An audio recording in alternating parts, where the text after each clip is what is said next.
All right.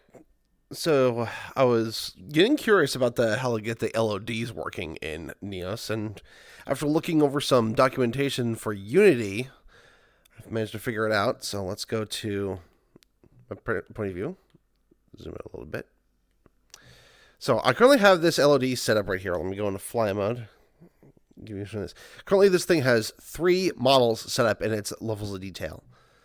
Got the close-up right here, the cylinder. Going back, we got the cone. Going back further, we have the box. Going back further, nothing at all. This is how Unity handles its own LODs. And with it, Neos as well. Shit. 1 second. There we go. So there's no logics for this. It's all done in an inspector. It's all in a component, LODGroup. You can find it when you attach it as a component.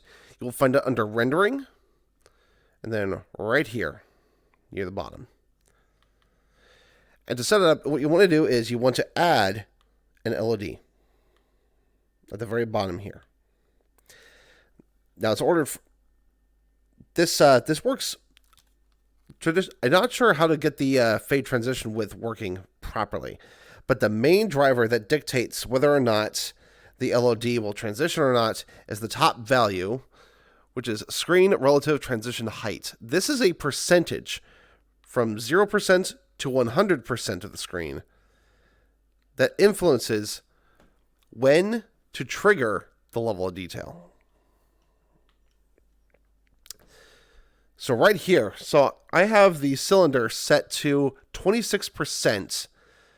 As long as this thing takes up 26% or more of my screen's vertical resolution, it will use this. If it goes below that, it goes on to the next one, which in here is our cone, currently set to 10%.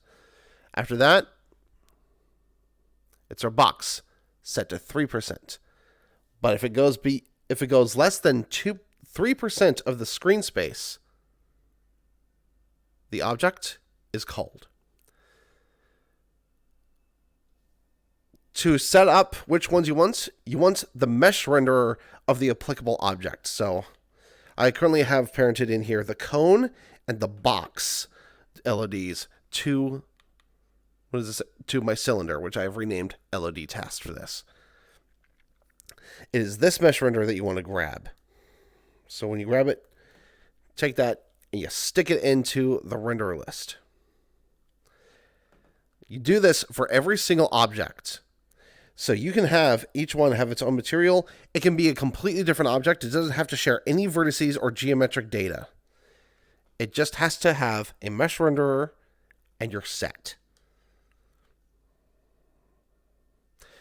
Each one doesn't even need its own mesh collider. You can use just the parent collider. So for this one, I have just the cylinder collider. If I look over to the cone, I have a bunch of leftover value copies from when it was made. I actually don't need this. We can get rid of that. And this.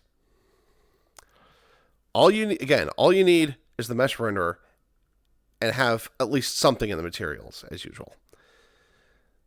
And then what you do with it is really up to you. I'll share some examples later in the Neos Discord when I get my a prototype sword working. But that is basically how it works. Thank you for watching.